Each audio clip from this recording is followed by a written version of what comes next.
Not users, because users. People! Yeah, it's all people. People of the world. Users is like a drug thing. Yeah, it's really cool, to see here lately we've been, we're almost this month tripled our downloads.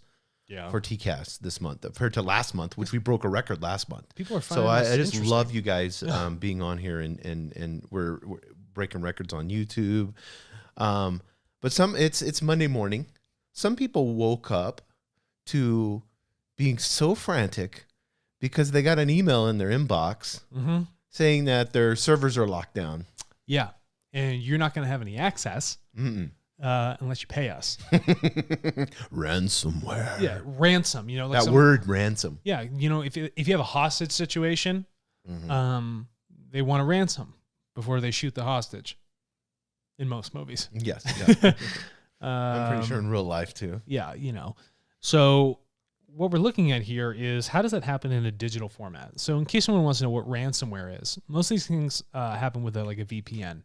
So you're using an encrypted pipe for your internet traffic to get into your servers to make sure that if you have access to this VPN, then you can go in there and start, manipulating any sort of data.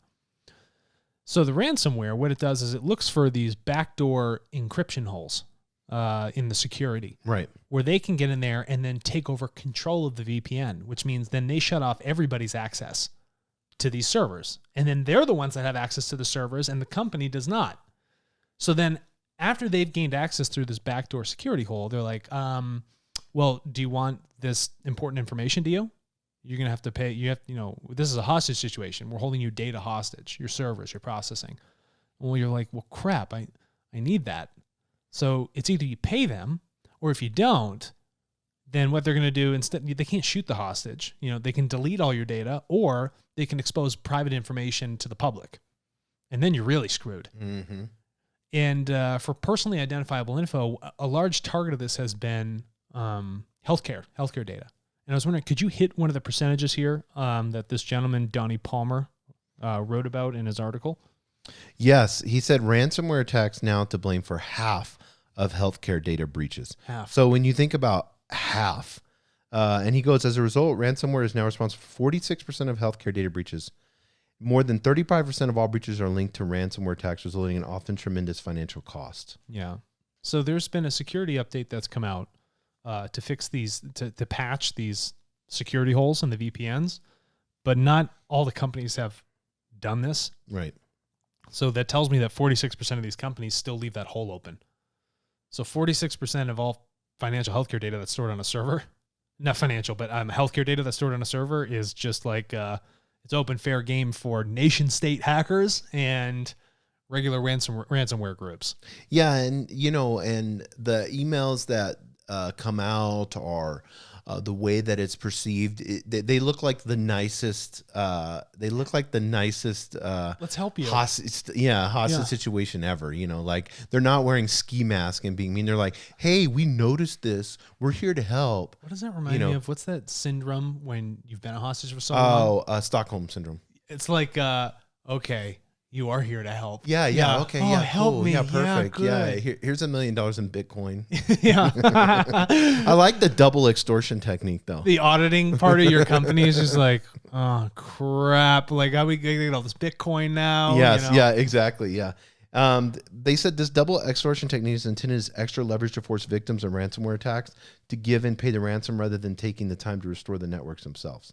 For healthcare, the prospect of data being leaked on the internet is particularly disturbing. It can involve sensitive private medical data alongside the other forms of identifiable personal information of patients. Yeah. So healthcare data is really valuable. Yeah, because it's also linked to your insurance, which has got your social security. They got to make sure you're a citizen, and then where you live, everything you do, what a doctor said about you.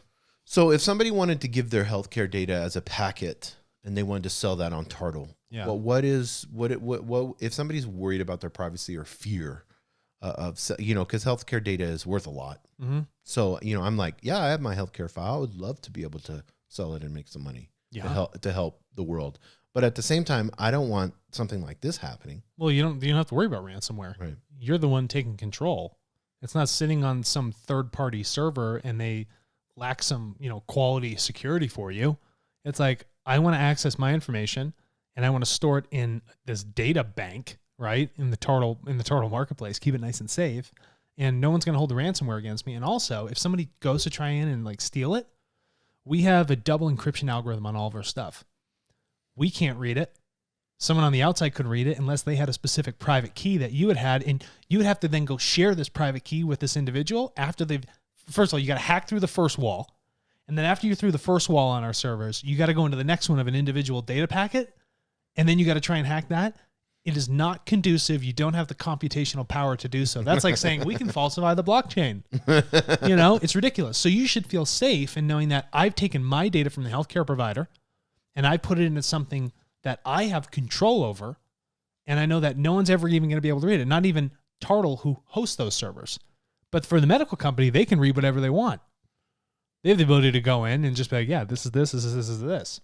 But because we don't have an incentive to look at your data, we can double or triple down on security where other companies don't have the ability to do so. Does that make sense? Yeah, no, that makes perfect sense. And I kind of want to close on this. Business leaders. I want you to understand, and leaders. This article talks about this Big as suits, leaders. ties. Yeah, all that. Yeah, leaders. Sign this for me, sir. Is there's an easy way to protect yourself from falling victim to ransomware or other cyber attacks. It's apply the patches when they're released. In fact, you can get a notification, whether it's email or text, that lets you know when a patch is immediately released, and make sure that your IT guys are on this. These patches, that's how they're getting through. If they're not, fire them. Yeah, exactly. Yeah. Otherwise, I don't feel bad for you if you get a lawsuit from the public because you had an Experian credit leak, you know, whatever it might be. Yes. You're well deserving of that because you were not being responsible.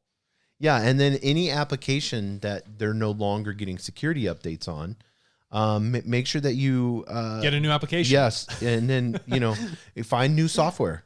Yeah, go find a new software. Yeah. If these people don't want to update anymore, guess what? Get the IT department guys together. Okay, we got to retune some wires. We got to patch this into here because that's not working for us. Yeah, and make sure that the software is relevant, that it's releasing patch updates. Yep. And then apply them immediately. Yeah, be responsible, be ethical, and if data is an asset to you, make sure you take care of it properly. Because it's people. Do you want to let your car outside unlocked in a rough part of town? Probably not. With your purse and your cell phone and your wallet on the inside, maybe a social security card, and the trunk's full of cash. You don't just going to park that ad hoc, You're going to make sure you have the best security. You're going to valet that thing. You're going to park it deep in the garage. And you're also going to make it look like no one can see through the windows. You want to tint that stuff. Right.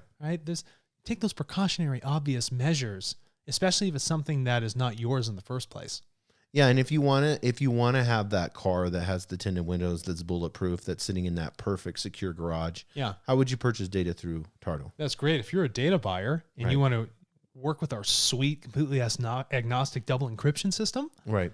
You can do that by buying healthcare data through TARTLE. You can sign up in about 30 seconds. You can get started as a buyer, and you can look at all that data and you can start to assimilate it. And you can know that it's safely stored over here rather than you taking up this huge liability over here. And when you go to get it, it's coming from an individual, so they already consented to hand it to you. It's a really nice, encrypted, safe, consentful, equitable transaction for both parties. It's a TARTLE exchange. It's an exchange, as it should be. Yes. Yeah. Perfect. Thanks, Alex. Hey, what? Update your software. I will.